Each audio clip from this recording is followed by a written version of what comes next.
Assalamualaikum warahmatullahi wabarakatuh.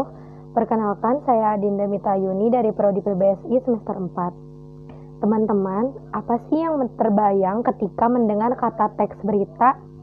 Pasti yang ada di pikiran teman-teman membayangkan koran, majalah, atau acara televisi kan? Nah, saat ini teks berita bisa didapatkan dengan mudah loh dan didapat di mana saja. Tidak hanya di koran, tapi kita juga bisa mencarinya di portal berita atau di internet. Namun teman-teman tahu atau tidak sih apa itu sebenarnya teks berita? Lalu apa saja yang harus ada di dalam teks berita? Nah, di sini saya akan menyampaikan materi bahasa Indonesia di kelas 8, yaitu materi tentang teks berita. Yuk langsung aja ke penjelasannya, disimak baik-baik ya. Nah, apa sih yang dimaksud dengan teks berita? Teks berita merupakan sebuah teks yang berisi segala peristiwa yang terjadi di dunia. Teks berita ini biasanya disebarkan melalui berbagai media, seperti media koran, majalah, radio, televisi, internet, ataupun media lainnya. Teks berita ini memiliki fungsi loh. Apa saja sih fungsinya? Fungsi teks berita yaitu kita dapat memperoleh berbagai informasi mengenai suatu hal. Bertambahnya informasi berarti bertambah pula wawasan kita, sehingga kita dapat berpikir secara menyeluruh, efektif, kreatif, dan kritis terhadap suatu masalah yang terjadi di sekitar.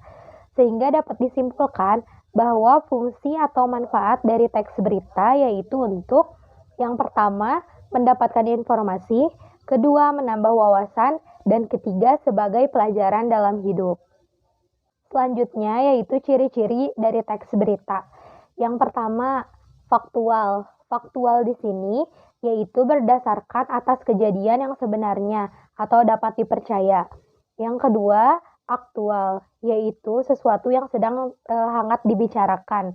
Yang ketiga, unik dan menarik. Keempat, seimbang, yaitu bersifat netral dan tidak memihak. Kelima, sistematis dan lengkap. Keenam, komunikatif dan mudah dipahami oleh semua orang. Ketujuh, objektif, bersifat apa adanya. Nah, kenalan sama teks beritanya kan sudah. Lalu bagaimana ya dengan strukturnya? Struktur teks berita ini terdiri dari 3 bagian. Yang pertama itu ada orientasi. Orientasi berita ini merupakan bagian dari pengenalan masalah atau hal apa yang akan dibahas dalam berita. Yang kedua ada peristiwa.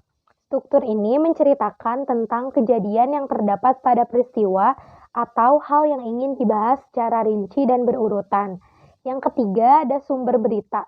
Sumber berita ini biasanya terletak di bagian awal berita atau di bagian akhir berita. Nah, di dalam teks berita juga ada unsur-unsurnya loh. Apa saja sih unsur-unsur tersebut?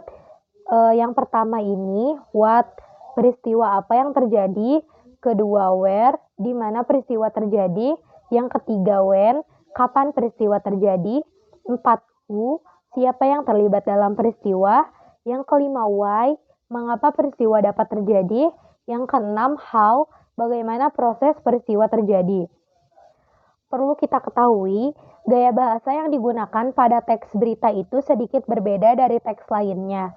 Kaidah kebahasaan teks berita diantaranya, yang pertama, penggunaan bahasa yang bersifat standar atau bahasa baku. Penggunaan bahasa yang standar atau baku ini akan memudahkan pemahaman banyak orang, karena bahasa standar sifatnya universal dan sebagian besar kalangan masyarakat mudah untuk memahaminya. Nah, yang kedua, penggunaan kalimat langsung. Dalam teks berita, kita akan menemukan apa itu kalimat langsung. Kalimat langsung merupakan kalimat yang dituturkan oleh seseorang tanpa mengubah kata atau kalimat. Ciri dari kalimat langsung ini yaitu ditandai dengan 2 tanda petik ganda dan disertai keterangan penyertaan. Penggunaan kalimat langsung ini terkait dengan pengutipan pernyataan-pernyataan oleh narasumber berita. Kemudian yang ketiga ada penggunaan kata kerja mental. Kata kerja mental merupakan sebuah kata kerja yang menunjukkan respon atau sikap seseorang terhadap suatu tindakan. Kata kerja mental ini dinamakan kata kerja verba mental. Kemudian yang keempat, penggunaan fungsi keterangan waktu dan tempat.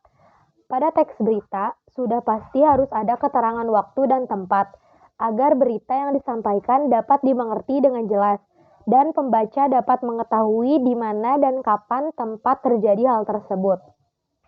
Selanjutnya yang kelima, penggunaan konjungsi temporal.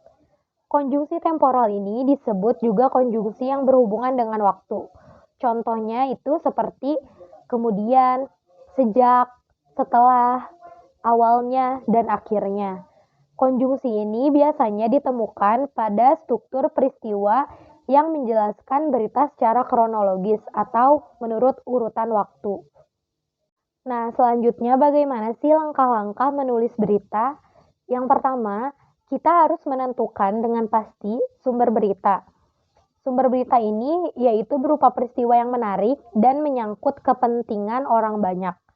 Yang kedua, kita harus mendatangi sumber berita, yaitu dengan mengamati langsung dan mewawancarai orang-orang yang bersangkutan dengan peristiwa tersebut. Kemudian yang ketiga, mencatat fakta-fakta apa saja dengan kerangka pada pola 5W plus 1H. Nah, oke teman-teman, materi sudah selesai saya sampaikan. Cukup sekian materi kali ini, semoga dapat bermanfaat untuk kita semua. Terima kasih. Wassalamualaikum warahmatullahi wabarakatuh.